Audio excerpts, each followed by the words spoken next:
Hi, this is Rick. So I just finished doing the Vidya Manthan podcast with Sumit, and I hope you enjoy what we spoke about. He actually wanted me to talk about weightlifting and fighting and sports, but he went a bit deep and philosophical with this one. So hope you enjoy it. Let me know your thoughts. Hit me up.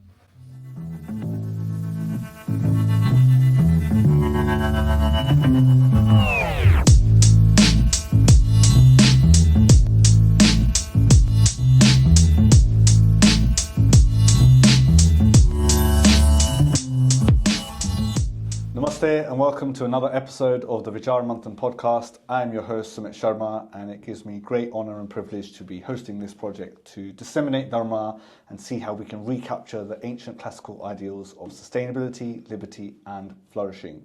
We are on all streaming platforms: Spotify, Apple Podcasts, Audible, YouTube. And today I'm very excited to bring my friend Rick's official Riki Warren into the stage. Riki, namaste. Thank you for joining us here today. Hey, how are you? Nice to be here. I don't know if people can see this, if there's a camera. But there is, yeah. Okay, so this studio is really, really nice. And Thank you, impressed. man. And it's in a nice part of London, so if you ever go into London, make sure you pass through here and have a look. Absolutely. It's very beautiful. It's been a long time coming, like even just for the studio, but even just connecting with you, trying to bring you on here. Like, I'm so glad we finally made this happen. When did we last do this? It's been a while, man. It's been over a year, a couple of years at least. least. Yeah. And I think for anyone that's not following you on Instagram, like, go check out your content, and we'll talk about this here today, but just from like a sports side of things and physical aspect, but also you are a very proud Sanatani and you bring those elements to you. So just for anyone listening at home that maybe hasn't heard of you, what's the quick drop? What's the intro? Who are you? What are you about? It's hard, when you have a lot of facets to you. But I'd say I'm a sports performance coach. I've been training for 3 decades, 39 now. And I have a biology degree, University of London. I coach things like calisthenics, MMA, yoga, lifting. Different stages of my life, I've been into different things. Sure. Went and lived in Rishikesh for 6 months. Lovely. Lived in Vrindavan for a few months, different places like this. So Yeah.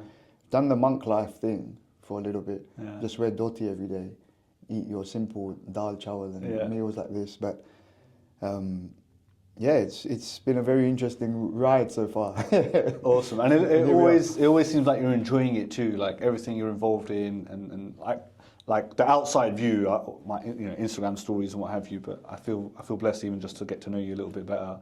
But I want to read a quick quote that's on the back of your book. Oh, go on. that I think is really important. I think people understand it, but yeah, the way you said it. So, the human body is the most complicated and intelligent machine that we know of. It is nature's finest evolutionary development to date. When you were born, nobody gave you a manual for how to use it. Though, yet we must learn this in order to uncover our full potential if we are to get the most out of life that we have. I've dedicated my life to the study of this because the body learns through practice and gives a man superpowers, and the mind learns through knowledge, giving him wisdom of how to use it. Veteran Riki Warren. Tell me about these superpowers, man.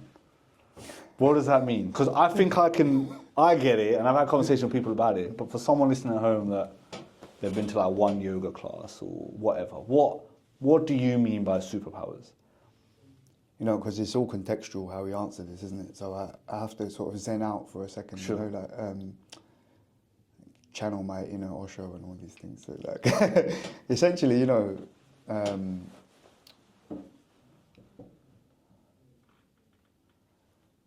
I think, or I'm led to believe, that we don't fully understand the full power and potential of what humans as a species and as a being are capable of.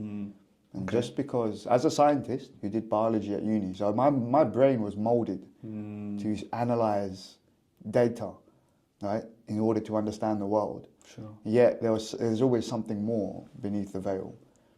And Hinduism is the most logical, rational, scientific attempt to rationalize all of the metaphysical or difficult aspects of reality that can't be seen or touched.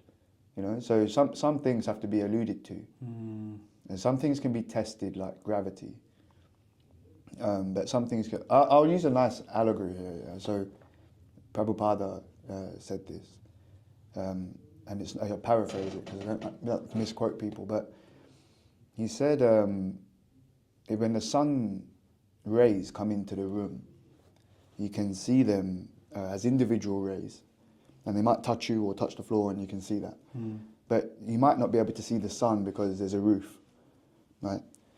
So the rays and the sun itself, they are not different. The ray is the sun, but it's an offshoot that came off it. So it's the same in quality as the sun, but it's only one ray, so it's not the same in quantity. Sure. Right? So you can say it's same but different at the same time. Yeah.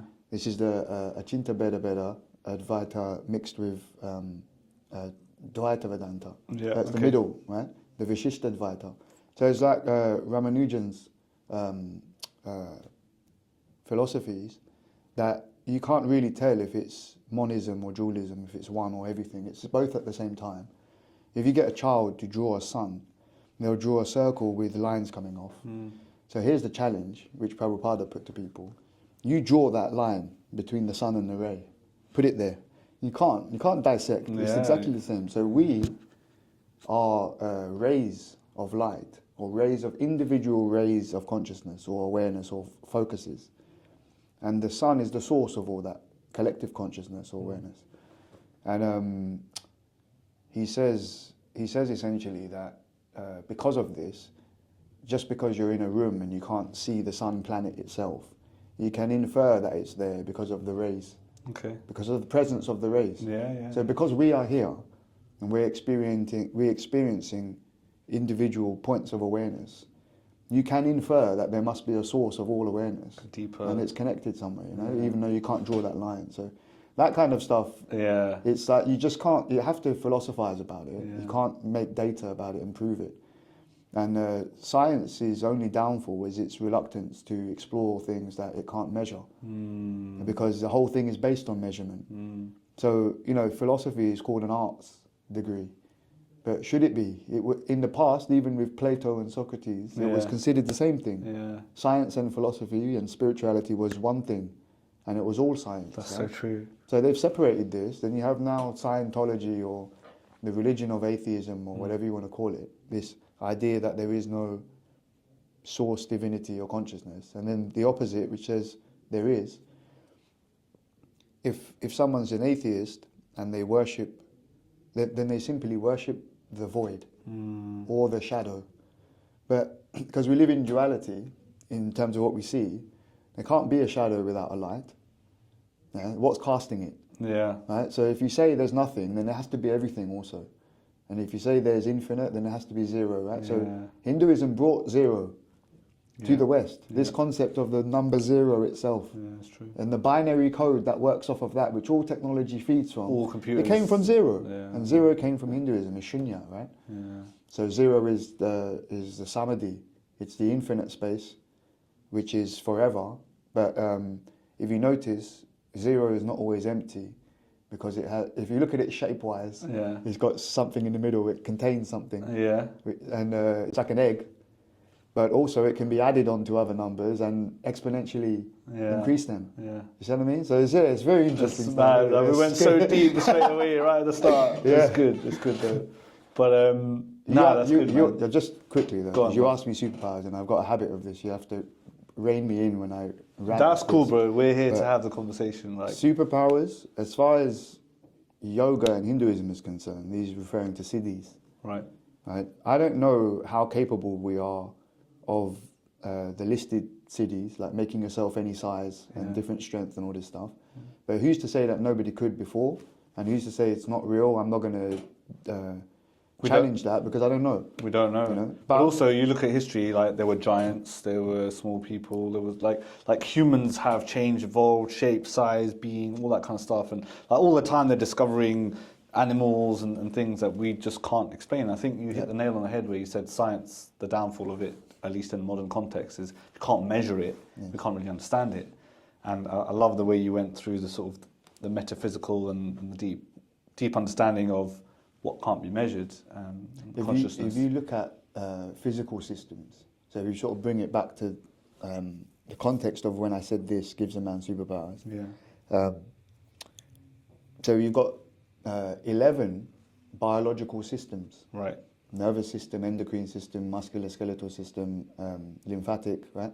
All the circulatory, all these different systems, 11, combine to make the human being.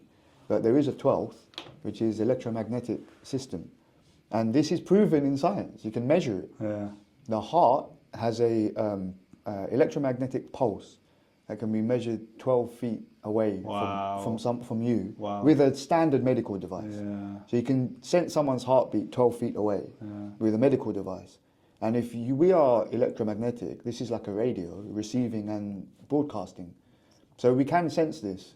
It's just our consciousness of our awareness is not able to necessarily tap into that as much. To comprehend what it is we're looking at. What's going on.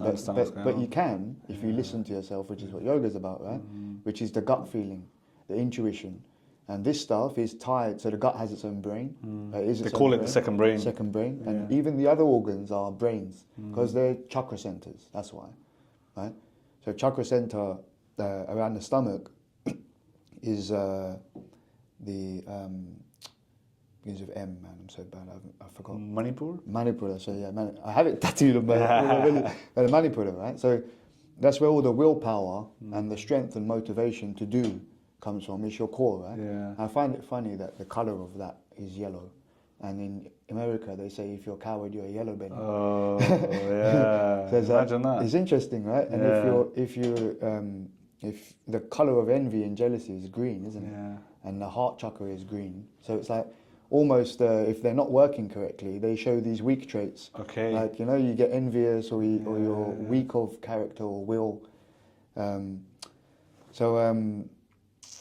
Even like root chakra, lust and love, red and compassion, red anger, emotions, and then everything. So the ultraviolet. there's a lot of people listening to this that have got no idea what we're talking about right now with the chakras and the nadi chakras and all that kind of stuff. So I will try very loosely to translate it, but you jump in, please. So there are energy centers in the body and outside of the body that we can tap into. So people know them as like solar plexus, or like nervous points in the body where your masculine and feminine energies intertwine and combine. And through through sciences like yoga and dhyan and mudras and all these kind of things, you can start to tap into and heal those centers. Does that make sense? Yeah, so we've got this electromagnetic system. Yeah. So 12th system. Number 12 is quite significant in numerology. You had 12 disciples. Okay. 12 months of the year, different things, and 7 as well. So this is the supposed number of main chakras.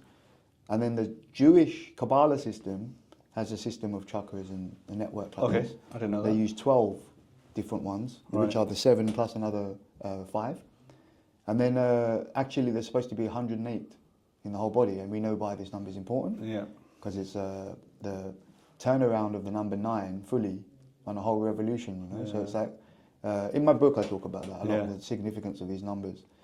So this electromagnetic system in the Far East is called Chi, and in Japan actually they call it chakra as well. Yeah. If you watch anime you'll know that. And then we call it prana, right?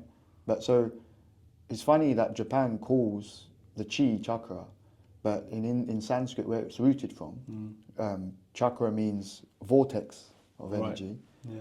And prana is what flows through. So it's like a gate, a chakra. Okay. It's not actually the chi itself, the prana. Right.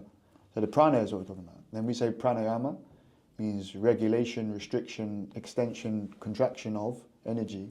So it doesn't mean breathing at all. It means managing the energy system. Through breath? Through the breath, because Right. the breath carries it. Right. Then you look back to China and how they call Dantian the center, Okay. and all the Qigong and the Tai Chi, they're moving the prana through their body with their hands and their breath. Yeah.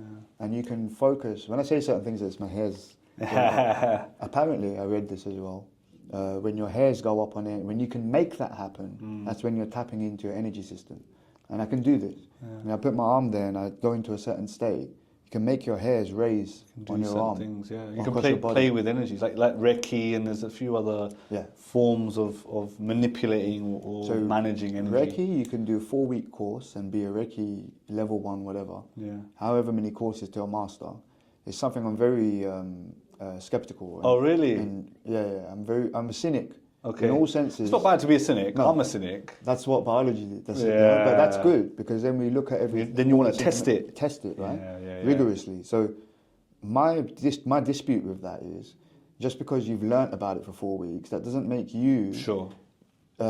sure that you know what's happening when you put Yeah. your hands on another person. Yeah. And if you do believe in energy, like most people do, in terms of how it can be manipulated or how it works on a subtle level, you wouldn't want any random person touching and messing with your energy like that. So, Yeah, that's true. and this leads me on to a very important point. Yeah, there's a lot of delusion going around nowadays in spirituality.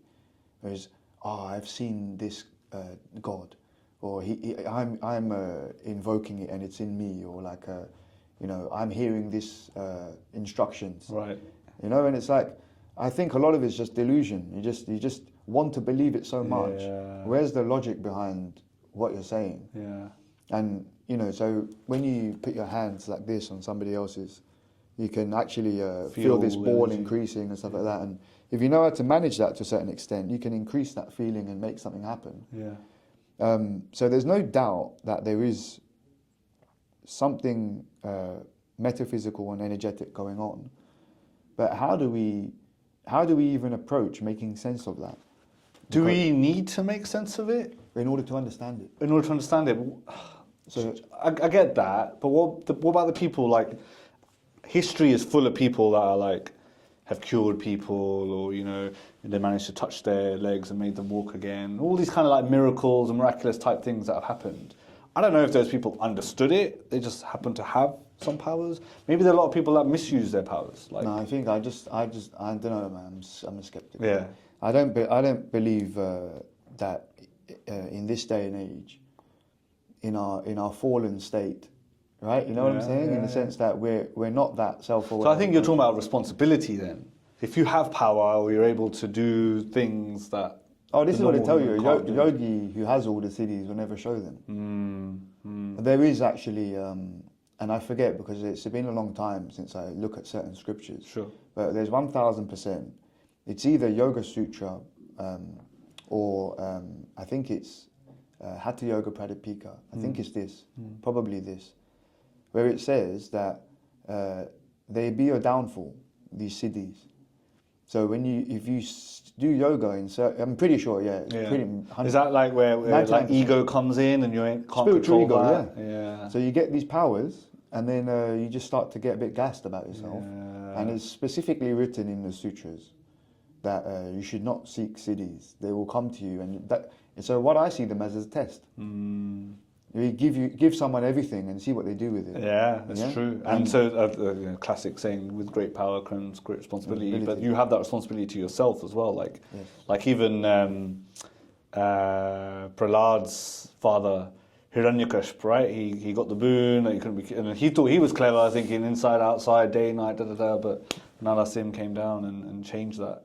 Yeah, I think spiritual ego is a bit different to that. He was demon. Sure. So he was clear. He also knew what he was doing. Right. In the state of tamas and rajas. Right. Like passionate about his goals and ignorant in the sense of being evil. Yeah. But he knew he wasn't sattvic.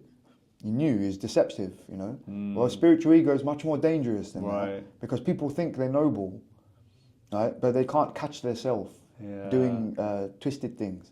So like. You might gaslight somebody. You might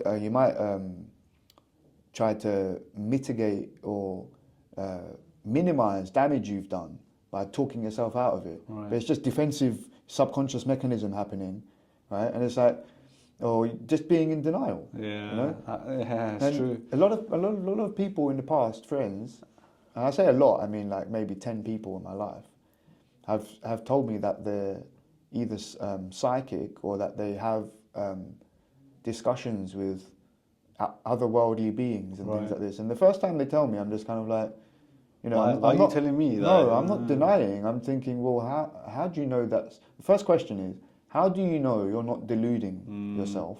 How do you know you're being spoken to? How do you know that? And the thing is, only they're going to know that. So what we have to do as a person deciding whether or not to believe this is either not and just think whatever. Yeah. Or if you care about it and you want to make a choice, you have to assess the person's their faculties, what they're saying, their critical factor, yeah. their intelligence level, their IQ, like and how what they do with about that information. If they were going around telling everyone, I can chat to dead people, Right. and then they start building business off it. Exactly. It's like, hold on a minute, was that why you got this power, this siddhi, or whatever? So I would say, out of everything I've done, all these calisthenics, MMA, all these things, I did Wing Chun from 13 to 18 years old, so 5 years, and got a brown belt in that. And all the forms are really slow like this. Yeah. And quite centered too? Yeah, it's all center line and stuff. And then, you've got these things like this, like all these different forms. But then there's a point where some of these forms just go like this because you're grooving that neural pattern to be exactly that line. So you use that every time. Upper Yoga that I learned from Isha Foundation, in Upper Yoga, you're doing everything so slowly, like you're really just deliberate. Yeah. Right? So that stuff physically gave me an edge in all martial arts and other things I do. Not just that, but all the things I've done. Physically, they all do work together. So I'm not going to say any physical discipline by itself is king. They all have different attributes. And when you train for 3 decades, they say it takes 10 years to master the basics. 10,000 hours and whatever, Or 10 years to master the basics of a sport. So that's why you get a black belt usually after 10 years. Sure. But then you have to get... That's where the work begins. Then you get the dance. That's when the work begins. So you've just been taught everything that has been known. Now you've got to add your style, get better and start teaching and leading. You've got to be it. You've got to be it. Yeah. So I've done that 3 times. There's a chart in here where you've done like all sorts of things, Kalari Paitu, breakdancing. I want to focus on Kalari Paitu actually a little bit. I had a guest on here who's done Kalari Paitu, and we called it the mother of martial arts. Would you agree to that? Yeah, to some extent. So there's someone else that we should actually get you in contact with, which is my Gurudev, Nidar Singh. Okay. And he's the latest general from Nihang Sikh clan. Okay. And he shares and teaches Sanatan Shastra Vidya. I know the guy. Yeah. You know, so this is the thing. So Kalari is a really ancient battlefield art, but it wasn't. It was set forms based on different avatara and different aspects of Hinduism. Okay, I didn't know that. Yes, that's deep. And so all the different shapes of animals, it's not like the Chinese made them animals, like snake style crane. Yeah. But they were avatara because all of Vishnu's and Shiva's avatars were half animal, half human or mixed things. So this Kalari, it's quite basic in its form because it works to set patterns and forms, right? That you can learn the styles of movement. Right. And then you use whichever movements you want and you get better and need better. to at the right time type thing. Shastra Vidya blew my mind because he's talking about stuff that is even relevant today and most fighters don't know that are champions. That's really important to know. And I'll tell you why, because on the podcast, we talk about India, Bharat, Sanatan Dharma, and for a lot of people it's ancient. It's 5,000, 10, whatever, scriptures, that kind of stuff.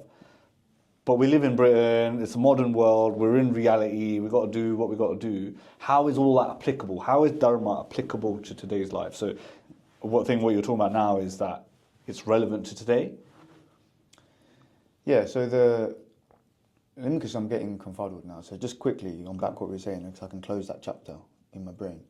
The 3 decades of physical training, I feel like I've mastered quite a few things. I would say calisthenics, aspects of combat sports, and aspects of lifting. I never want to say I've mastered yoga because it's a lifetime thing. Sure. But I feel like I pretty well understand it, having researched it a lot and practiced it a lot. But yoga is the only one that developed this heightened sense of intuition, self-awareness, ability to look at myself and the things I do and take control of my improvement. So even if you get in a confrontation, you can always look at what you should have done better. And in the end, that's changed the way that I deal with confrontation. It's changed the way that I deal with traumas and all these other things. So it's been infinitely helpful, and probably it is the most useful practice I've ever done.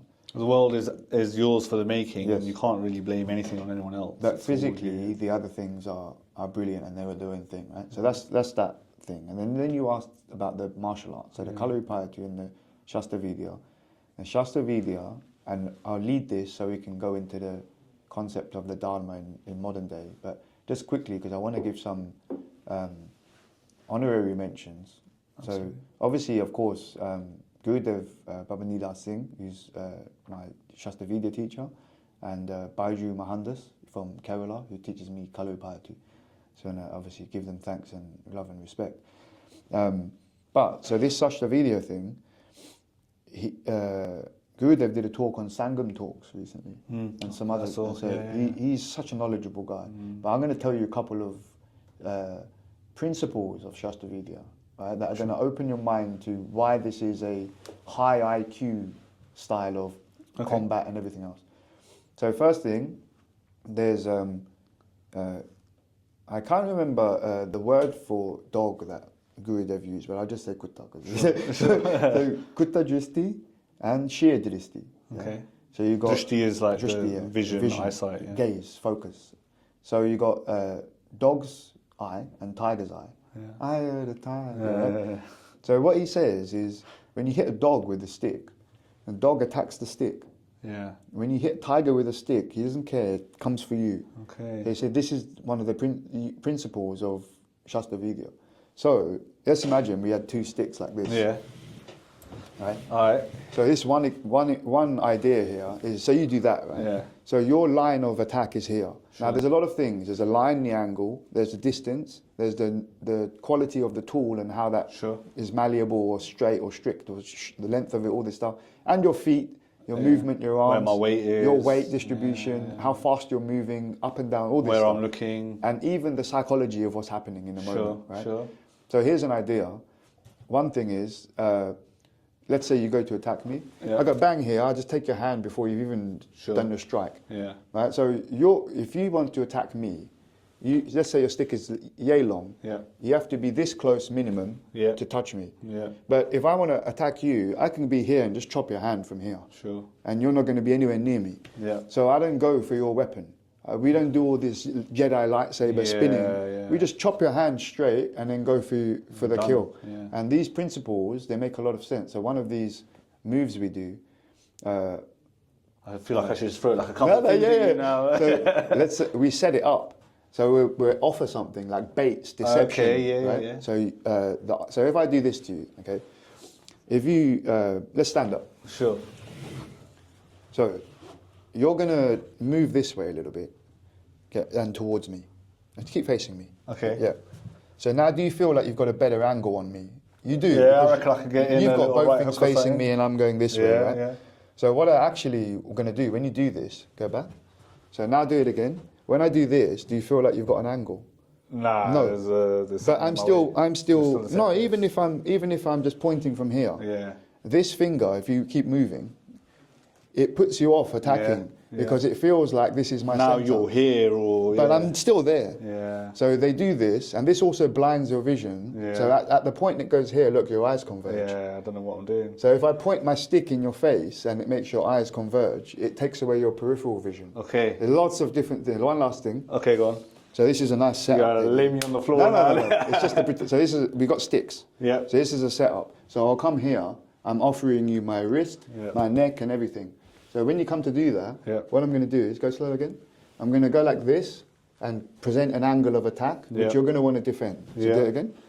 So here, and then when your stick comes this way, you simply turn here and push. Down. Okay. Right. Yeah. So we present the attack angle, boom, like this. Straight in. And the thing is, you're making someone move. And then you know where they're going. Then you're in control. You're in control. And the steps aren't just like this, like in boxing or in Muay Thai. The steps are like this. Yeah. And there's all these different steps. You're moving. Different ways of moving, right? And there's so many different forms. It's like dancing. Yeah. And it's a very, very evolved form of movement, is what I'll say. Having studied 30 years of training, it is one of the most advanced forms. And you learned that recently, right? It's the last 2 years. Okay. One of the most advanced forms and subtle, difficult forms of moving. Yeah. If you see Gurudev with his steel weapons and his students, his senior students, Ashanti Hunter, one of them that introduced me to all of this, you'll see that they clash with steel swords. Everything's trained with real steel, sharp knives and swords. And they'll go fast, but they can stop just at if they need to, Just like we do with Wing Chun, we learn to stop just short because they're deadly blows to the neck and stuff like that. Boom, boom, boom, boom, boom, right? So his control and his understanding of psychology, there's even things like they discuss the use of fascia. Okay. Which is not like very well known. The top sort of layer of muscle? It's not just top, it permeates every cell of your body, like every structure, muscle, bone, skin, everything, fat. It's like a spider webbing that's in your body, and it's what holds the tension. So when we run... My osteo tells me all the time we need to release your fascia. So there's a guy called Thomas Myers who wrote a book called Anatomy Trains, and everybody used to dissect and cross-section the body to look inside at the layers, concentric layers of what's going on. So there's a bone in the middle, and then there's this surrounding this. And in every layer, they were seeing this cling film stuff. They said, what is this? What does it do? So Thomas Myers comes along and says, it's dead body, I'll just cut the skin off. And so the first layer of cling film is exposed. Yeah. And then he did this with the dead body, like this. And the foot was moving. No, the ankle was going like this. So he said this is connected to this, not through muscles, but through this cling film. Yeah. And then he drew lines of where it's connected. And that's how we run and walk diagonally and throw and punch, and everything is done in certain lines, right? Where the whole. That's why when you got a pain in your knee, it's not your knee, it's because this thing here is locked in. That's not necessarily that. That could be an isolated incident. But I'm saying in terms of movement, from the base of your neck to your heel, there are lines of tension like that hold you up and support you, like slings. They're called fascial slings. Sure. This is how we develop power rather than strength. Okay. So if you want to explode with elasticity, you use this. Okay. And you can hang on your fascia. So another technique Gurudev taught us was you stand there, and if I want to move into this space, I have to pick up my mass and move. Yeah. So he said one of the techniques is you stand like this, so you're hanging, and then you just move into this space like this. You fall into it. Sure. It's called spilling your mass. Okay. So these principles, if we draw it all back, because I know it's a big rant, but these principles of using things like fascia and the training of the mace, you know, the maces and the Indian clubs, or the gadas and the Indian clubs, these are all fascial sling training methods. They're 10,000 years old at least, ancient things, yet sports science today still does not investigate fully the effects and functions of fascia. Right. In the last 20 years they're looking into it, and they still don't understand it properly. But having done things for a long time, I can feel my fascia working. And when you do myofascial release, what you're doing is, this fascia, it sticks to the muscles underneath it. So let's say you've got one sheet of fascia and a line of different muscles in a chain. If one of the muscles sticks to the fascia, the whole thing can't move smoothly. It gets blocked. Yeah. You have to peel it off, right? But at the same time, that fascia is like water in the sense that it can retain memory and it can learn. So it knows the patterns you use a lot, so you can explode into... It's crazy. Clever thing, man. But I just want to say that regardless of all that information there, that information is in ancient scriptures.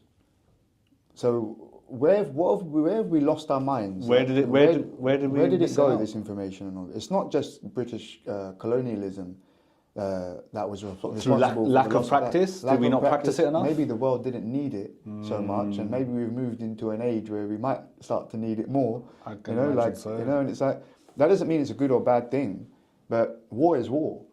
If you want to protect people, you need to learn how to fight and defend people, and these things are there. So this brings us back to Dharma. Yeah. Now go on. I think you're on a good flow. Ask me that question again. Yeah. So I just want to keep it on track. So the learning of these skills in a capitalist individualistic society is about being multi-skilled, powerful. Powerful is a really important word there. Everyone wants power. And, you know, being superior in fitness. It's an ego trip, the whole of it. It's an individualism thing. Whereas what you're saying is, if you are in full control of your faculties down to the fascia layer, so that you can shift weight, move weight, but like intentionally move your body, your mind, spirit, so that you're actually moving along, what I'm trying to say. It's like you're intentionally living, your being. It's not just a weightlifting competition, or it's not just having big muscles or something. Like it's expression of yourself, you know. And I think you do that quite a lot. Like even just reading parts of this book and seeing stuff that you put on Instagram, like you are like you tore your bicep or something at one point, and then you healed it yourself, like through various methods. Whereas I think you compared it to someone that would have gone to the hospital, like they'd still be like repairing or whatever. Yeah. So that knowledge, because you're quite in tune with your body and your mind and how to make it all work. So that was, just to be clear, that me fixing that quicker, and some of the physios that I know and the consultant surgeon, they said they've seen over 200 bicep ruptures and never seen anyone fix it that fast. Right. How do you do it? Write me a manual. Okay. Yeah. So like at the end of this is sports science. It's not anything wishy-washy that I did to fix it, but there is other supplementary stuff. So I was waking up depressed some days. Imagine having a world record on Olympic wins like I did. In fact, before you drop into that, let's talk about that a little bit as well. So you have a world record for hanging? No, it's doing iron cross muscle ups like this in a row. Similar to that? Similar to that, but not in the lotus, in a different position. So after doing that... That's sick, bro. That's just like, that's so cool, man. Like, but even not even just like having a Guinness Book of Record, but physically and mentally being able to put yourself in a position where you can do something like that no one else in the world can do. Oh, what was I saying before? I forgot. Physios, write me a manual. Sorry, yeah. So I just thought to myself, I may never be able to use the rings again, because if let's just get this straight. Distal bicep tear, which this is proximal, this is distal, two ends of the muscle. Okay. I had a distal one, which means the tendon popped off the bone in my forearm. Yeah. Popped off clean, luckily. It wasn't an avulsion fracture, which means the bone comes off of it. The tendon came off. And then after a few weeks, it will recede up your arm with the muscle. Right. So they have to cut our line here and pull it down, put their finger in and pull it down, and then reattach it down or something. Similar, screw it and put a button in and all this stuff, and then it has to merge back with your bone. If they don't do that within a few weeks, it will get too short, and they'll have to take a graft from your hamstring. So I got it done quickly. Sure. And then it takes a while to recuperate that. But if you don't have the surgery, which is an option, you can just not do it. What you lose mechanically is 30%, this is sports science papers, 30% of supination, which means turning your wrist this way. Right. And 70% of flexion, which means this bicep curl. Yeah. I was like, I can't go without 70% of that. This is my life. Yeah. So I had to have it done. And luckily, it went well in terms of, it was a good surgeon, good operation. And then I did all the stuff that was right for it. Everything that you could possibly do. I was on it 24/7, willing it to fix. But I was waking up depressed some days thinking, what would I have done if I knew I would never be able to iron cross again? How many videos or pictures would I have taken just to say that's my last one? Yeah. And who am I if I can't iron cross? Okay, so it's coming into your identity and who everything. Who even am I if I can't do this anymore? And then I was like, first of all, I will get through this. Then I started reading affirmations every morning. Okay. And then there was a nice one by Paramahamsa Yogananda. He's one of my favourite yogis and just philosophers. And I think he wrote Autobiography of a Yogi. It's one of the best books ever in terms of rationalising all of this stuff. He's so intelligent, and the way it comes across is very academic. Sure. So it's just brilliant. So one of them said something similar to the healing power of God flows through each and every one of my cells, and they are working just fine, and they will get better, basically. So this kind of stuff was a lifesaver in terms of keeping my mental state. And so when you say it, you believe it, you nurture it, you manifest it, it becomes reality. So that concentration of willpower. People were saying to me, what is the one thing you think you did that made you fix it faster? Was it the rubs you were using, the massages? Was it the stretching? Was it this? Mental. I said, no, you know what? Every damn second, I was willing this thing. Fix. I need this. This needs to fix. I need to get better. Heal. Come on, heal, you know? Yeah. And I was just willing it so much. I was like, I want this healed. I think that was really important. At a scientific level, what's happening there?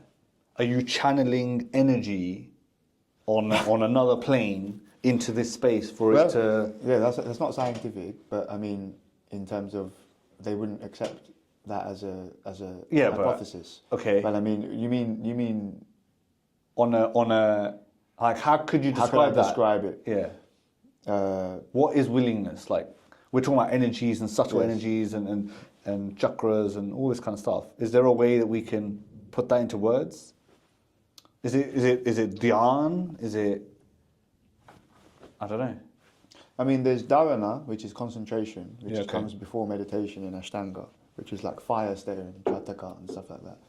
We can touch on that in a second, actually, but it's where you basically, or shall I just go into it quickly? So let's do it. Look, a lot of people want to sit down and meditate, and apologies to viewers, we are darting around, but look, that's the nature of a podcast, isn't it? It's lots of interesting topics to look up. So people think, I want to meditate, or I should do meditation, this and that. Then you sit down and you try it and say, it doesn't work for me. It's like, that's not how it works. Yeah. Unless you know how to get into the state of meditation already, you can't just sit down and try. Right. It won't happen. And the less you do it, the harder it becomes to get back into that state over time, because it's like a practice. It's like being used to something. So Ashtanga Yoga simplified that process very simply. The first two are observations and abstinences, and they are from the Hindu context of what we consider to be good or not so good for your mind, body, spirit. Okay. Right? One of those, as an example, so everyone can understand, is santosha, which is contentment, which is just being content instead of wanting and desiring. Another one is sosha, is hygiene. Okay. So these things are just good for normal, you. good so you practice. You should try to do them. Yeah. But the first one is is the abstinence. So it's like, stop doing what's bad for you. Yeah. And so we know what's bad for us. Yes. Innately. In all things. So just be disciplined about that. Discipline. So once you've got a hold on those two things, then you can enter asana, third stage. Stilling the fluctuations of your mind and everything else going on by just bringing your body into command, so that you can eventually sit still for a long time without your body saying, oh, my back, oh, my So leg. actually getting yourself ready for meditation. That's it. Then you can do meditation. No headstand, nothing, nobody cares. Yeah. As long as you can sit down and meditate, that's all asana is for. And then you go pranayama, which is fourth, which is the breath is linked to the mind. Your autobiography of a yogi will absolutely blow any scholar out what's the phrase? Out the park, out the water. Out the water with this, because it really, really simplifies and explains how the breath is connected to manas, the mind, air. It has the element air. Sure. So when this breath, which is the bolt on the stable door of the horse, which is the mind, that's from another sutras, right? So when this breath brings the mind to control, then you have a still body and a still mind. And there's still emotions and things going around, right? But it's all been brought down-regulated, right? Vagal tone has come down, everything. All this stuff happens scientifically when we look at the pranayama techniques. Vagal tone is coming down, heartbeat is coming down, nervous system impulses are slowing, everything, right? So once that's happened, then you go into pratyahara. It means withdrawal of senses. Okay. So now you've calmed everything down, stop taking in incessant information from your eyes, ears and everything else, and just stop taking in information. Even just that alone, people are overwhelmed with. Like, you get on the train, it's like... Overstimulation. Yeah. So close the circuits. Sure. Close the eyes, close the ears, close the mouth, reroute the prana back into the body via circuits. So lotus, where the heels, where the energy comes out, you put that back into the base of your spine, and then the mudras are to reconnect all that energy back in, so there's no leakage. Then sixth one is dharana, concentration. So the point here is, now you've got all your attention and energy and you're ready, you're focused, what are you going to put that on? So you should focus on one thing, And what happens is when you look at this one thing, like this pen, the first thing my brain does is attempts to analyze and judge it. That's Dissect fine. it, And that's look fine. back at previous, okay. And that's fine for concentration, because as long as I can concentrate on that and not anything else, I'm still doing that. But there will be 100 thoughts about this, but I'm still concentrating on this and not anything else. So at least it's still... So we're reining in the mind a little bit Yeah. to learn how to keep focus on one thing. Yeah. And that's why the fire staring and whatever else. Then you have the meditation. So my idea of what that meditation is after you've done concentration, what happens, you try and sit there and look at something like a flame. And I used to do that as a kid. My mum would make us sit down and look at a jort and just focus on it for time. And it's an ancient rite of all civilizations and tribes to sit around the fire and just stare at it, don't they? And they talk and stuff. So this flame is a reference in space and time because it's there. So when your brain starts to go elsewhere, it gives you something to bring it back to. Sure. And that is truly present. That's truly present. So if you try to sit there and look at the flame without thinking of anything else, you're attempting to enter meditation. If you look at the flame and analyze it, you're just doing concentration, which is still fine. But when you say, okay, now this flame is here, I'm just going to look at it, observe it without judging, and not let any other thoughts come, you try to do that. Within 10 seconds, a thought will come. That's okay. You don't just say, okay, I lost, I'll forget it. Yeah. You say, if you say to yourself, okay, but not now. Yeah, okay, but not now. And you try to develop that willpower to stay focused no matter what your own brain is trying to trick on you. Yeah. Right? Once you develop this habit of being able to keep sustained focus, the meditation, in my opinion, of my experience of it, is the art of sustaining concentration without judging and without analyzing. So it's simply just being an observer. Simply observing, Yeah. without making any judgments or analysis, which means you have to quiet your own brain. But concentration doesn't require you to quiet the brain. It just requires you to rein the brain in. Okay. So I've focused the brain in. Now I'm used to focusing it in. Now I'm telling it, look at that, but don't judge it and analyze it. And it will try. Yeah. Then you've got to tell it, don't do that. I don't want to just... So you can separate yourself from the experience, actor, from the experience, and just observe the situation, just see what's going on. And then we start to get into like, okay, well, if I'm the observer, who's the listener? And that's it. Start going into that. And so that state of being is meditation. Because it's not really something you do, it's a state you become into. So you're meditative. Yeah. So you're just like that, basically. And you're just like, you can look around and do this. But see, now people's idea of meditation is this, right? Yeah. That's samadhi. So samadhi means once you've actually sustained concentration and then turned that into meditation, and then you've sustained meditation, you'll go into a trance. Okay. And you can connect with the higher world. If you can look at something long enough or concentrate on your breath or just one single focus point. And that could be a person, a moment, it can be a Hari, thing.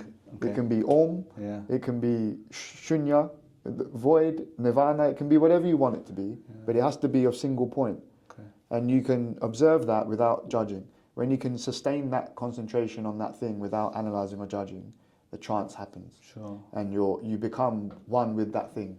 Okay. You just merge into it and you're soaked, you're like a sponge that soaked up all the essence of that one thing you're concentrating on. And you're not analysing it. So because you're not judging it, you're not drawing any contrast between you and it. So that chatter judgment comes from what's not me and what is that. Yeah. That's not me, that's this. Discerning differences. You remove that, there's no difference. So then it just becomes you. And that's why ideally in Hinduism, most of the time we meditate on the concept of divinity or God. Because then we merge with that, which is the highest thing we want to merge with, right? So that samadhi is the goal. Is to get into trance. And you can use kirtan, like bhajans, you can use music, sound. To help you along that way. To help you. And the reason why some disciplines, some sects, right, will use sound, like the Nada yogis and the ISKCON or Hare Krishna movements, right, they'll use the kirtan and the bhajan and the sound because Christianity said the first thing was word and the word was good.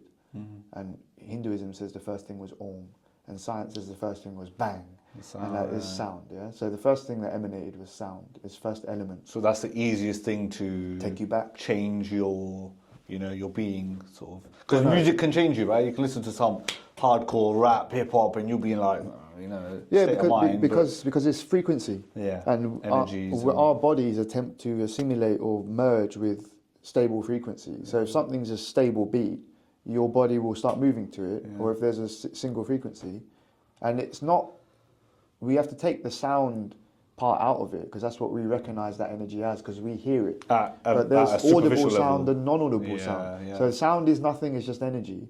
What we're perceiving as sound is energy that we can hear. But if you just there's more to that wavelength. Stop considering it as sound and considering it as wavelength. It's working with the energy system. Yeah. So you've got a stable energy wave, which is sound, and then you've got the erraticism of your mind and body and heart rate. All of that will converge to that line if you follow it with intent. Right. And in Hinduism, they said that this sound came, and the sound. This is in Vishnu Purana. There was sound. And then after this, after Rudra said the Om, basically, there was friction in the space that the sound entered. Right. There's friction, and that friction created fire and electricity. Okay. And then the fire gave rise to duality of warm and cold space, because it's heat, right? Yeah. So there'll be some parts that are not next to it that are cold. And the contrast between that hot and cold created sort of like condensation, if you like, which made water. And then the water solidified into denser material, which is, or liquids, into solids, which is earth.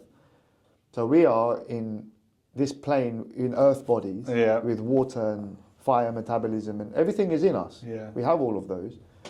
And we're trying to do, you could say Raja Yoga or Asana is like earth practice. It's like constraining and working with the physicality with the of physical the earth, aspects, right? and then pranayam's channeling the air particles. So these elements are getting more and more subtle and less gross and dense, right? Yeah. So they're getting lighter and they're getting more metaphysical. And then you have like a light body. Can you grab fire? No. Yeah. Can you grab air? No. You can grab water and you can grab solids. Yeah. But you can't grab sound for sure. Yeah. Sound actually levitates things. Literally levitates. You can have two sound things. And that's why you get monks that can levitate on meditation. But there's a video on YouTube. They've injected water droplets between two pulsing sound things, and the water just levitates in little beads like this. It just stays literally like that, a little pipette. It comes out and just a little bubble like that. So what I'm saying is, you can use anything you like to try to get back to the trance state, but the sound automatically takes you, because it's one of the most pure elements that there is. And then light is obviously another one. Another level. Wow, man. Going into some deep business here. You wrote a chapter on death. Tell me about that. So here's something that I live by. And it might not make sense, but the man who dies before he dies doesn't die when he dies. Right? I think as humans have an innate fear of death. Yeah. And we don't understand it. And so when death arrives, whether it's us or a loved one or someone close, it's just a mashup of understanding. Like, our brains are fried, everything's all frazzled, like you ride through so many different emotions, so many different energies going on. Tell me what you think. What led you to writing the chapter? Birth and death, you called it. Because I think if people don't resolve their idea of these two things, they'll be slaves to the suffering of them. So another thing Prabhupada said is that we suffer 4 main sufferings. Okay. Birth, disease, old age and death. And suffer birth? Yeah, this is really interesting. I'm going to tell you something really quickly. Okay. We suffer birth, we suffer old age, we suffer disease, and we suffer death. You cannot avoid those. Fine. Right? So they're unavoidable sufferings, therefore everybody who is born does suffer. It's a fact. Fine. So Carl Jung also said, if you don't bring your subconscious and shadow into awareness and learn to work with it, it will rule your life, and you shall call it fate. Wow, okay, yeah, makes sense. So people will just go along with life and just whatever. Why am I this way? I'm just the way I am. I'm just projecting, and I'm not, so that ignorance is a very weak and bad state to be in. Sure. Ignorance is not bliss. Ignorance is suffering without knowing. Right. That's even worse. Yeah, I'd rather know why I'm suffering and at least have to resolve around it than not know and still suffer. It's not bliss at all. So I don't know where that phrase even came from. Who made that? But so anyway, back to Prabhupada. He said about these things. So birth. Why do we suffer birth? So Prabhupada didn't say this, but I thought about it in some depth and listening to other things he said outside of that quote. So here's my understanding. And he said half of this, and I came up with the other half. So okay, go on. the half is. Hold on. So the baby this is what Prabhupada said, is inside the womb. And he's being bitten by worms, and he's sitting in his own stool and whatever else. And it's like a prison. Okay. Can't get out. And I'm uncomfortable and I want to move and da-da-da-da and whatever. And he's saying you're in prison for 9 months. Okay. Right? And then you come out. So when you're born, immediately before you're even out the womb, you're suffering being in the womb. Okay. Right? And then somebody, when I told them that, and this is good because it's like being smart and trying to challenge things. They said, well, what if I was really comfortable and it was really nice being with my mum? That's the first time I've heard of it being uncomfortable. I thought that was a safe place and where they learn and grow and got their warmth. You're still in prison. You're developing and you're protected, right? But you're not free. Yeah, but you're not ready for the outside world. You're being baked. You're getting ready. Yeah, and all I'm saying is that the experience of something in that may not always be fine, good, depending on what's happening outside. What's happening with the mind, fine, stress, whatever else. All right. You don't know. I can rationalize it's confusing, isn't it? Yeah. So what the hell? So in some way you might suffer mentally, physically, whatever, from being stuck in there. Fine. And somebody said to me, well, what if I feel like it's really nice and it's the womb and I'm having some time and all this? I said, well, you've got to get out in 9 months. So then you're getting comfortable. You're evicted. Okay. Yeah. So then you suffer when you're evicted, right? So there's no way to get out of the fact that, then we can also say, by being born, you'll suffer the other sufferings. So then the birth is the cause of those. But I don't know, man. Some of these things are inevitable. No, you're in your mother's womb. You're getting all your nutrients and the warmth and the comfort, whether it's good or bad, whatever. Yeah. And you come out, and then you're suffering. Yeah, because you come out crying. That's just your airwaves opening up and all that, isn't it? But so if I don't know. Regardless of the experience of birth, fine, you suffer your birth. Okay. Because you're alive now. You're here. That's suffering. Yeah, it is. So this is actually. Let's define suffering then. It's a central theme of all religions to call this reality suffering. Fine, because you're not Buddhism, with the infinite. Hinduism, Christianity, Islam, every religion going will say that this world is suffering. The reason is because we are in a state of half ignorance here, sure. And we are slaves to nature. So when you get up, you don't do what you want to do, you do what you must. Because nature's beating your ass every day. You want to lie in bed, but you've got to get up and eat, you've got to get up and work. You might not want to, but you have to. Okay. Therefore, you're not free, therefore you're a slave. You're not master of So there's no one free here? No, nobody's free because we're under the control of nature and higher forces. Maya? Is this all just... The illusion is there as well, yeah. So we suffer from that as well. So the point is... That's deep, man. Human... This is supposed to be a beautiful... They say the gods are lining up to get a human body so they can come and experience the earth and the world and the planet. They want to work out their karmas quicker. That's why. Okay. Because this is an opportunity to level your karma. Fine. You can't do that when you're in spiritual dimension. Right. You have to be here to take action, to settle your debts, basically. Okay. And escape from those. Because the Devalok, other places, they are just other planes and dimensions of this reality. Fine. Do you know what I mean? Multiverse. There's still fights and demons going into those places, and it's not. And we experience them at different heaven. levels. Yeah, it's not heaven. Fine. You know? Heaven, the concept of the Western concept of heaven, we're either talking about nirvana, which is the zero and the nothingness, or we're talking about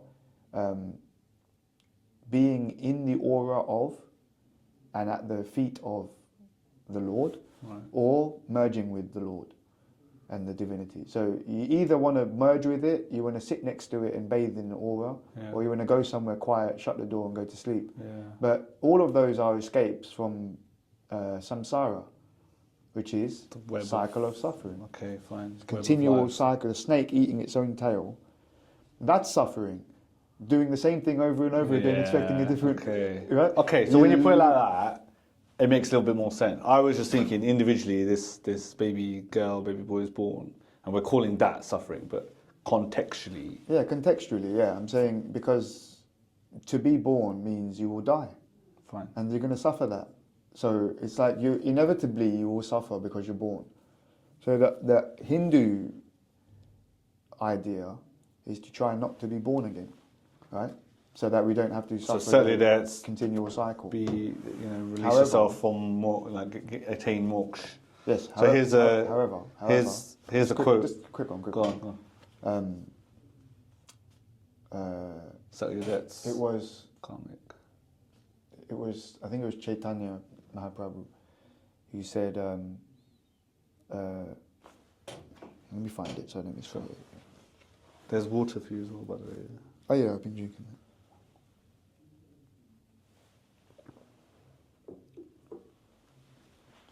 What time do you need to dip? Probably soon, actually. In about 15 minutes. Yeah, cool. Okay. Lord Chaitanya Mahaprabhu. O Almighty Lord, I have no desire to accumulate wealth nor to enjoy beautiful women. Neither do I want any number of followers. What I want only is the causeless mercy of your devotional service in my life, birth after birth. So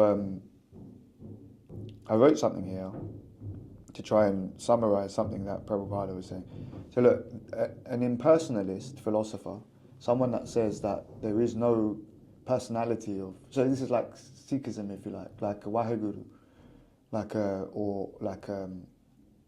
anyone that says that there is divinity but it has no character to it, it has none of its own personality or individualism, that these philosophers can act in self-interest because they have a demand.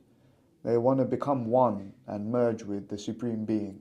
This is their demand of life. Right. I want to merge back with my universal parent. But the devotee who views it as something they're devoted to rather than want to merge with, because they want to serve it, not merge with it, has no demand. He simply wants to engage in the service of the Lord. Therefore, the impersonalist can suffer due to the pangs of material separation from God. And the voidist, who says there's nothing, atheist or Buddhist, suffers because he wants material life to end, because he wants to go to his void, right?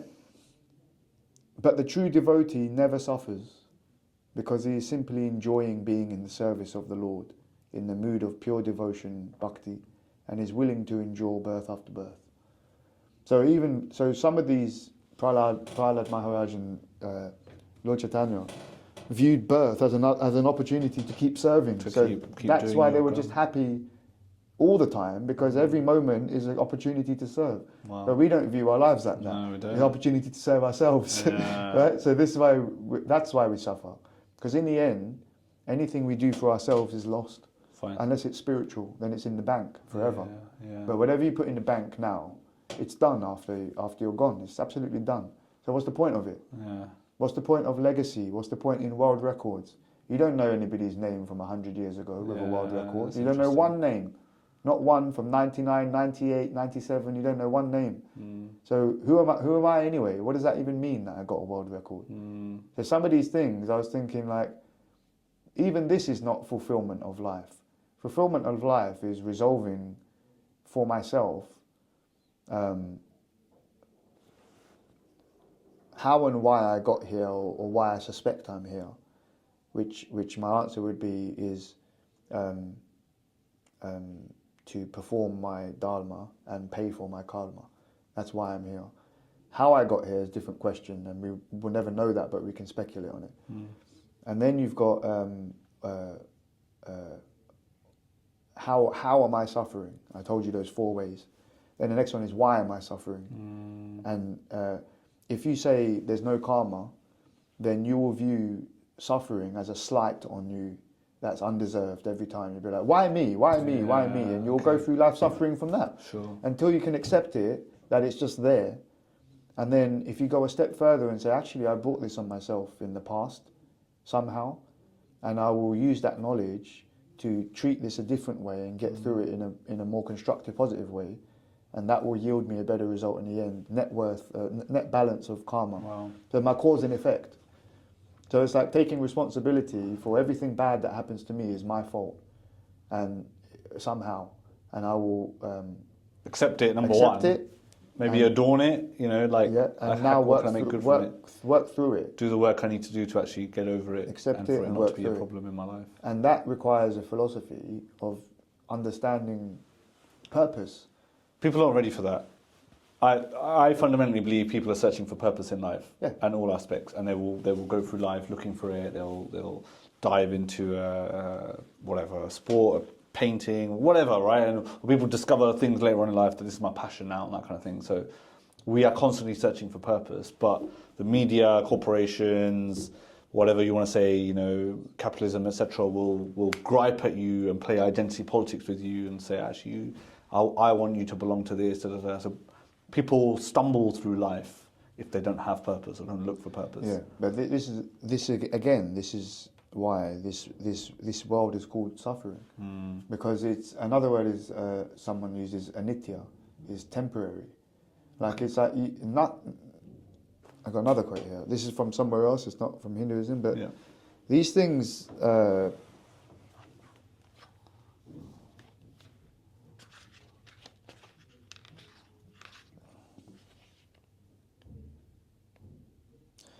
The slave is doomed to worship time, fate, and death, because they are greater than anything he finds in himself. Wow. And because all his thoughts are of things which they devour. Freedom comes only to those who no longer ask of life that it shall yield them any of those personal goods that are subject to the mutations of time. That includes children, anything. Yeah. The pleasure of work is open to anyone who can develop some specialized skill, provided that he can get satisfaction from the exercise of his skill without demanding universal applause. So this is what Krishna said when he said, the wise can see that there is action in inaction and inaction in action. So you do something, you're not doing anything in the long run. It's transient and it will be forgotten. You do nothing, you're also taking an action because you chose not to do anything. So he says, so act. You're here, so just do it. Just do. But what are you going to do? Yeah. Right? So you've got to do the right thing. What's the right thing? It's whatever's presented to you in your life that you're requested to deal with by life. So something happens in front of you, life has requested you as the person there to take a choice. And you either involve yourself or you don't. You will pay for the decision either way, yeah? Or you'll be paid for your decision. Yeah? You'll pay for it or you'll be paid. That's karma. But if you don't believe in karma, you won't accept any of this.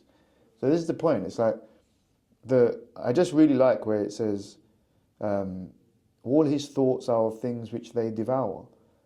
The slave is doomed to worship time, fate and death because they're greater than anything he finds in himself. Yeah. But this is a Western philosopher. They're not greater than anything we find in ourselves. Time is Kal, yeah? And death is Yamaraj. They're not greater than me. I have the source consciousness and divine blissfulness is a fragment of that in me. That's who I am. Right. Everything else is construct. And that construct, I have to use it to get by. Just like you have to have a bank account to pay for something. Sure. I need it. It's my name. It's part of the I have system. to respond to something. Yeah. So I can't get rid of my ego. It's a healthy part of functioning in this world. Yeah. But I know that's not me in the end. So what is me is my spiritual awareness and my single pointedness, consciousness and awareness. Where you can and I don't believe that finishes. when you die. But how can it? Because it's not physical. There's something beyond, you know. And again, like, to be convinced of things like that, you have to do a lot of reading and you've got to do your own cross-referencing. internal work and Yes. to rationalise and test and figure and go forward, which I think you've done lots of clearly. It's not a case of belief. It's a case of study and inference, and then some kind of at this stage, I'm just willing to accept that. I just don't know. Sometimes I've been convinced, and through experiences, and I'm like, was that a real experience? Or am I deluding myself? Going through all this gaslighting myself, and thinking like self-doubt and all these things. And that's the constant test of life and experiences, and you've got to keep checking yourself.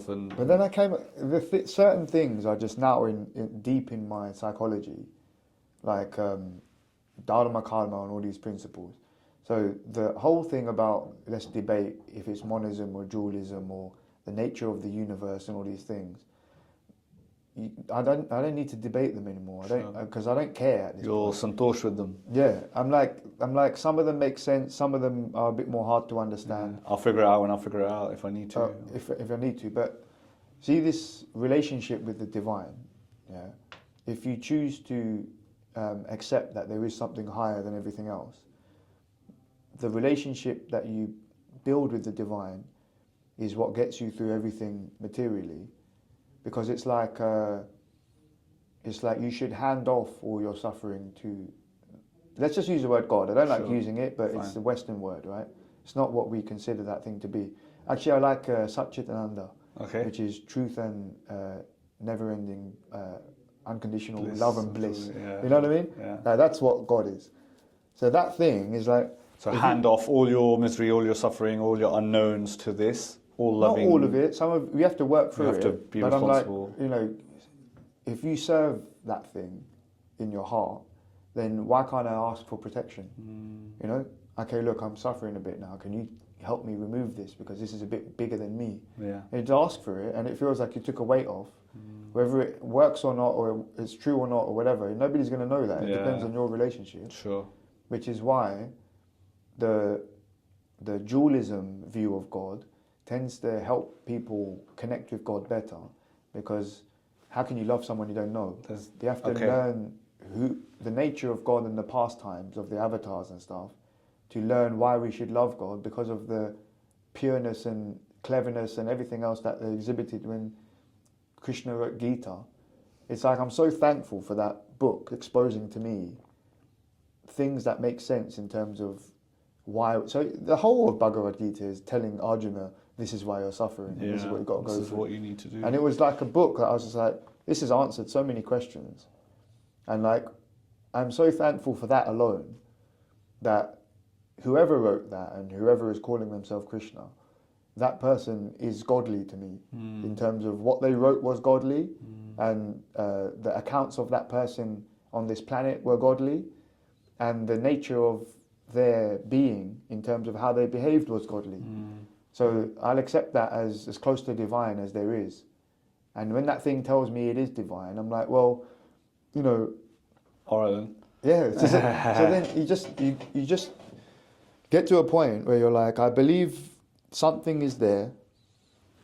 I believe it takes many names and presents itself to many different tribes in many different ways. But the science of how to build a relationship, how to create more self-awareness, how to settle the fluctuations of the mind, how to bring control around all of the systems, all of this is detailed in Hinduism as practices. And you can just give these practices to everyone in the world and say, just if you do them the way that they're taught and not appropriate them, they will reveal things to you, secrets about life and yourself and about everything. And you don't have to accept the Hindu concept of divinity to be able to use the practices. You know what I mean? Yeah. But in the end, the practices will lead you to the philosophies, because they go hand in hand and it makes sense. And until you've done the practice, you won't see the truth of the practice. So you have to do it, Yeah. Then you realize it works and it makes sense, and then you'll be a bit more convinced that it makes sense, Yeah. then after that, it's like the Dharma should be in accordance with your nature and what's presented to you opportunity-wise and what you're good for, you know? And then the karma is your own personal bank debt and balance. It's as simple as it is for me. It's like there's a code of conduct in terms of the universe. The walls are watching, you know? Yeah. And everything is being accounted for by the stars and the celestial bodies. Everything is recorded in the astral plane and in the, what are they called? The Akashic records. Everything's recorded. So even the things you do in private and quiet that are wrong, and the bad thoughts that we sit there and think about that person like this, like we all do it every day. But it's all recorded. And like in the end, you've got to pay for those cause and effect. So I'm like, I know I still do create causes that I shouldn't. You know, I still set into motion things that are not of the highest nature. But I also make a concerted effort to do as much of the other side, the good stuff as possible, so that I'm trying to balance the debt. Now, why am I trying to do that? Not in the end for myself. In the end, because I actually truly believe that serving others is what brings personal fulfillment. Because you see a sunset that you love, first thing you want to do is share it with someone that you love. It's just not enough to look at it by yourself. It needs to be shared, you know? Like you lie on your deathbed and you just spent all your money on yourself and did everything for yourself. Then you ask yourself, why am I here? Well, why are you here? What, for yourself? What kind of answer is that? But you saved a dog from being run over once, and you were in the right time and place. That's why you were here. You were put there to save that dog, and you did it. Purpose, And so you served it, and then you can remember that, okay, at least that dog will remember me, and I saved him. So that was one thing I did that was worthwhile. But the more you serve others, the more worthwhile you feel. But the more you serve yourself, the less worth you feel, because you can't feel that hole. And if you just be good, then like the dog, there'll be lots of people that will remember you for the good stuff that you did, so and you might not even remember that. Give you back 10 times in return. And so you don't go seeking the +1. You actually use a -1, which means to take action that is an effort to you, selflessly. So that's the selfless service of bhakti, right? So you do the selfless service, and then automatically you're given everything. So actually you are already being given everything. It's already, the earth is giving it, the sun is giving it, everything's being given. And we're cutting it down from the tree and thinking that we did it for ourselves. Yeah, all you need to do is just channel all this energy. You didn't grow the fruit, you didn't make the wood for the chair you're sitting on the metal. It all came from the earth. It's being provided. So being grateful for it and being aware. Then some people will, oh, why do I want to be altruistic? Why do I want to help other people and not be selfish Gene, Richard Dawkins? Like, you know? And that's because if you're serving the Lord or the divine, everything is of the divine. So it's a roundabout way of serving the divine. Yeah. So you can do puja every day, that's directly serving the divine. Or I can serve the servant of the divine. And that's still serving the divine, right? Here's a nice one that Prabhupada said. Dogs, again, yeah. So the dog of a Vaishnava, he says, is blessed and will skip human birth and go straight to moksha. Because he serves his master perfectly. Right. And if his master is a devotee, even if he's not perfect devotee, if he's trying to serve the Lord and the dog serves him perfectly, then he's a perfect servant for the Lord. Yeah. So the dog actually skips the human birth if he's raised by devotees. Yeah. So that's the principle, isn't it? So I'm going to go pat little Foxy at home when I get home, like, bro, you're getting a shortcut. Because they are, without a T, to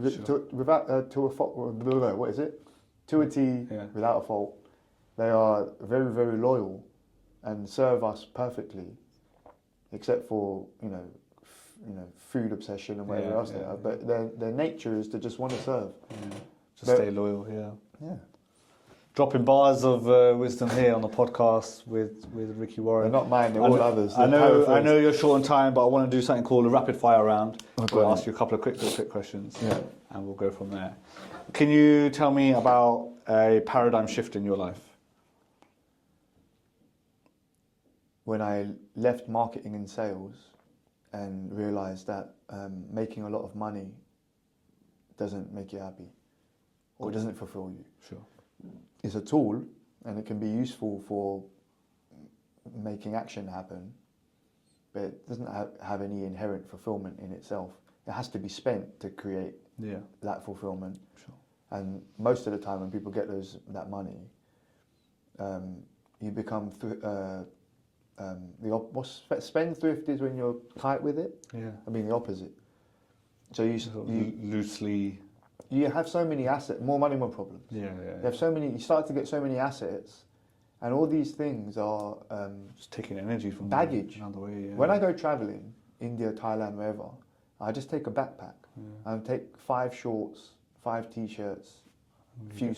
You take out a whole month a year, and I take like 2-3 months. Bali every and winter. like that, yeah. And when I go traveling, I live out of my bag for 3 months, and I feel so free. But when you're here, all the things that you have at home, they're like a tortoise shell that you carry they're mentally. Pieces of you, man. Yeah. You know, and you can't leave that because this is my home and all my stuff's here. Or you've got memories attached to that t-shirt or whatever it is. But what you're not even going to fit it in 20 years or whatever. You know what I mean? It's just, and it's going to erode and have holes in it and all that. It's like, why do we grip to all this? It's got to loosen that. Why grip. do we? We've got to loosen its attachment. Why are we? Desire. Yeah. Desire. Attachment. So I've got a t-shirt at home. Suffering. I can't get rid of it because I've got fond memories attached to it. So you're going to suffer. Your attachment to things that are not physical thing forever. Anything that's not God. Anything that's not infinite. What about relationships? Also makes us come back. Those attachments. So if you're really attached to a person, you might reincarnate just to close that door. Because you might have had But what about never got to say goodbye or whatever. Okay. So, I love my wife. I'm attached to her. That's suffering? It will be a suffering when one of you dies. Right. It's hard to say it, isn't it? But it's the truth. Makes sense. When you come on your deathbed, you're not going to be that sad that you're dying actually, unless you're in real fear of my body like this, right? Yeah. Most people aren't like that. Yeah. They don't want to leave behind what they're leaving. That's why they're scared. That's suffering. Well, what are you leaving behind? Yeah. It's temporary. They're also going to die, you know? And it's a hard fact to get over, but this is why the 4 stages of life are there in Hinduism, right? And the last one is the, begins with S. Samadhi. No. The sannyas. Sannyas. Renunciation. Yeah. Renounce everything. Detach from. To meet your maker.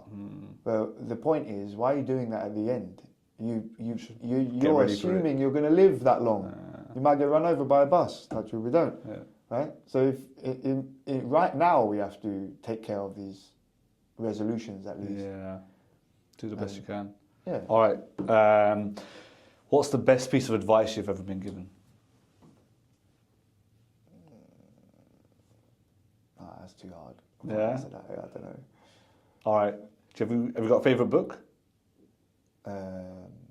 Or a favourite quote? Well, Gita. I love the Gita. Yeah. I love... I write random quotes in my phone a lot. You should put them on Twitter or something.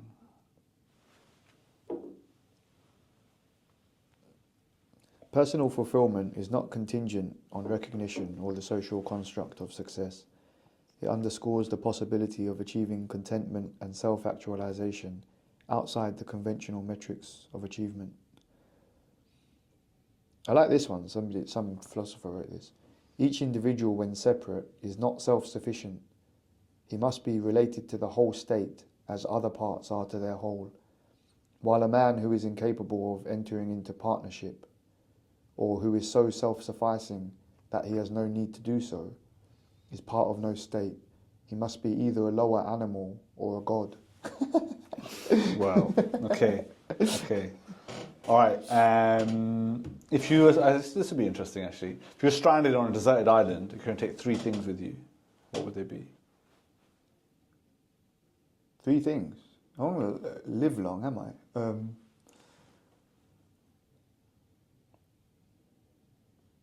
A plane.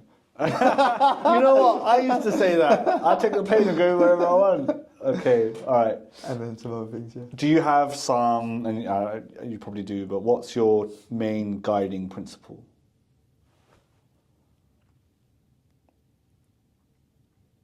Yeah, it's Dharma. It has to be. Cool. You might try to kid yourself sometimes. Whenever you do something that's not in the interest of what's right, you're just doing it from a place of fear or hate or something else, some kind of negative it's coming thing. from somewhere else. If it comes from a pure loving place, it will always come out as the most righteous, truthful thing to do. And the only reason people sway from that is fear, I think, of consequence of something else. But that's why you've got to be brave. Can't be a coward. Have to be brave. Even to say sorry and to admit your own faults is brave. To stand proud and say, I've done wrong things, but my intention is pure, and I'm trying my best, and to do that every day. Excellent. Brilliant. All right, Riki, thank you so much for joining us on the podcast. Are there any pearls of wisdom, last thoughts that you'd like to give our viewers and listeners at home? I think if you haven't been introduced to traditional yoga, in the sense that it leading quickly into pranayama and meditative practices, you should do that straight away, because it will just have such an impact on your life. It will completely change your life forever, simple as that. But if you're more spiritually inclined than just someone that wants benefits from a practice, if you actually want to understand more about yourself and what's going on here, you must read Hindu scriptures. Whether or not you accept them or not, it doesn't matter. It's literature. And Vedas is actually not even really that philosophical. It's more just information. Now, if I give you a gun and no manual on how to use it, it's just some dumb weapon. If I give you a gun and a manual how to use it, then it's a dumb weapon in an intelligent person's hand. But then if I give intelligent person a manual of code of ethics and morals and a warrior's way, then it becomes something else, right? So it's like the Vedas is like a big bunch of information of how to use occult sciences and physical practices and chemistry, biology, medicine, all this stuff. But demons can read it and use it. So the whole underlying thing is the Dharma has to, and the truth, the sattvic approach has to be overlaid, which is why we have Upanishads, to show what happens when you use this information in different ways. And the outcome always proves that using it in a righteous, dharmic way is what we should do, So encourage people to just read more and look into Hinduism not as some ancient polytheistic religion. It's not polytheistic. There's another word for it which I forgot. I need to find that. Can I just find that quickly? Because I think they're all altruistic. No, there's actually a.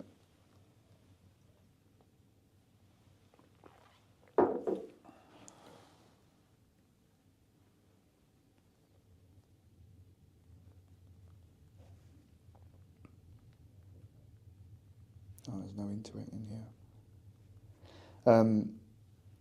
You might be able to, it might be pantheistic.